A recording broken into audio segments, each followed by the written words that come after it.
Salut, finalement c'était pas la dernière fois que je te lisais du Zarathustra.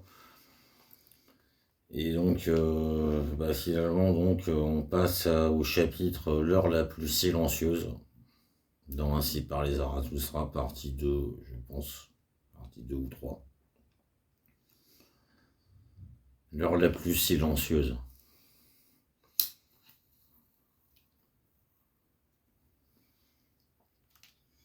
Que m'est-il arrivé, mes amis? Vous me voyez troublé, comme emporté, à la fois rétif et docile, prêt à m'en aller, prêt hélas à vous quitter.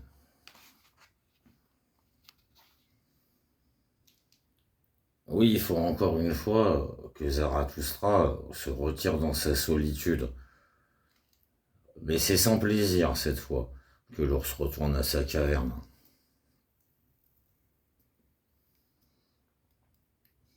Que m'est-il arrivé? Qui donc me l'ordonne? Hélas, c'est ma coléreuse maîtresse qui le veut ainsi. Elle m'a parlé. Vous ai-je donc jamais dit son nom? Hier soir, m'a parlé mon heure la plus silencieuse. Tel est le nom de ma terrible maîtresse.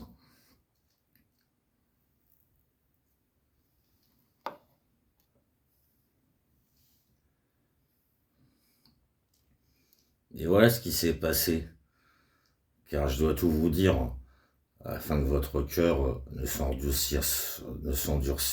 que votre cœur ne s'endurcisse point.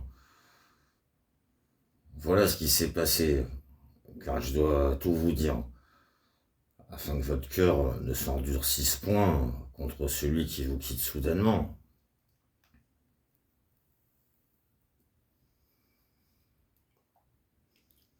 Connaissez-vous l'effroi qu'éprouve celui qui s'endort?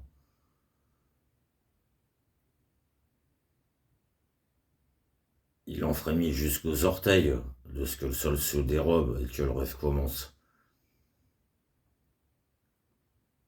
Ceci, je vous le dis à titre de parabole. Hier, à l'heure la plus silencieuse, le sol se déroba sous moi. Le rêve commençait.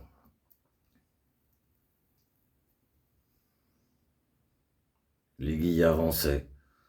L'horloge de ma vie reprenait son souffle. Jamais je n'entendis pareil silence autour de moi, au point que mon cœur en frissonnait. Alors quelque chose me parla sans voix. Tu le sais, Zarathustra? Et je criai d'effroi devant ce murmure. Le sang se retira de mon visage. Mais je me tus.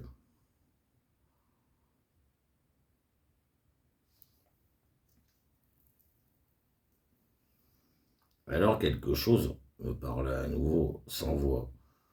Tu le sais, Zarathustra, mais tu ne le dis pas. Et je répondis comme par défi. Oui, je le sais, mais je ne veux pas le dire. Alors quelque chose de nouveau me parla sans voix. Tu ne veux pas, Zarathustra. Est-ce bien vrai? Ne te cache pas dans ton défi.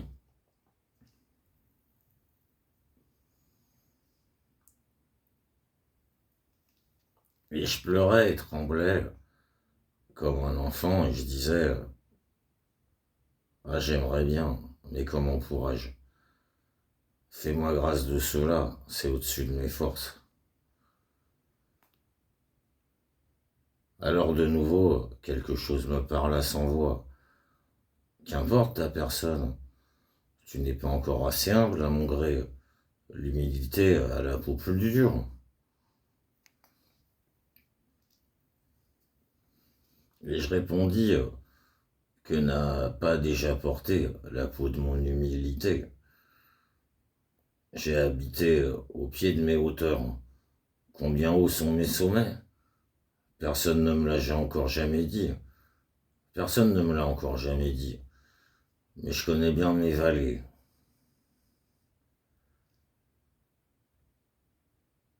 Alors de nouveau, quelque chose me parla sans voix. Au Zarathustra, celui qui doit transporter des montagnes, celui-là transporte aussi les vallées et les dépressions. Et je répondis, jusqu'ici mes paroles n'ont pas encore déplacé de montagne, et ce que j'ai dit n'a pas atteint les hommes. Je suis certes allé vers les hommes. Je suis certes allé vers les hommes. Je ne suis pas encore arrivé jusqu'à eux. Alors de nouveau, quelque chose me parla sans voix. Qu'en sais-tu? La rosée tombe sur l'herbe quand la nuit est la plus silencieuse. Et je répondis, ils se moquèrent de moi lorsque je trouvais mon propre chemin et que je le pris. Et en vérité, les jambes m'en tremblaient alors. Et ils me dirent, tu as désappris le chemin. Maintenant tu désapprends également la marche.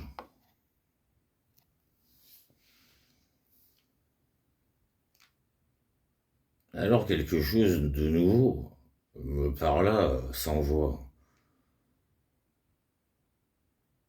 Qu'importe leur moquerie,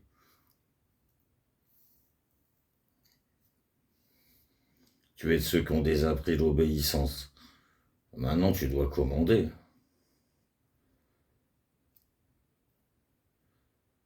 Ne sais-tu pas qui est celui qui est le plus nécessaire à tous? Celui qui ordonne de grandes choses. Accomplir de grandes choses est difficile. Mais ce qui est plus difficile encore, c'est d'ordonner de grandes choses.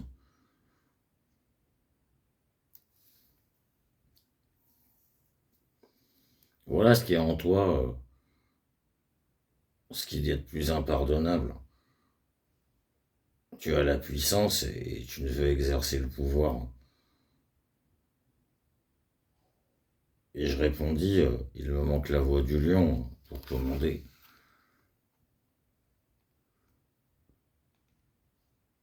Alors encore, quelque chose me parla comme un murmure.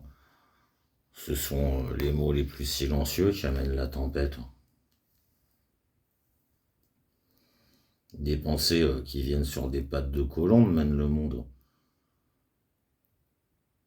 Au Zarathustra, tu dois aller comme une onde de ce qui viendra forcément. Ainsi, tu vas commander et tu avanceras tout en commandant. Et je répondis, j'ai honte.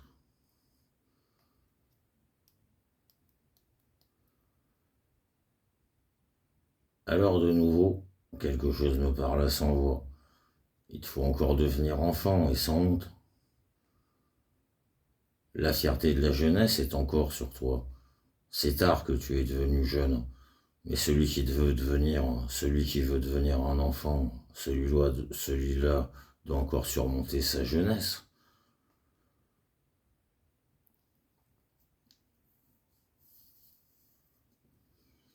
Et je réfléchis longtemps, et je tremblais. Mais enfin, j'ai dit ce que j'avais dit au début, je ne veux pas. Alors il s'éleva un rire autour de moi. Aux douleurs, combien ce rire me déchira les entrailles et me fondit le cœur. Et pour la dernière fois, il me fut parlé. Au Zarathustra, tes fruits sont mûrs, mais tu n'es pas mûr pour tes fruits. Aussi te faut-il retourner à ta solitude, car il te faut devenir à point.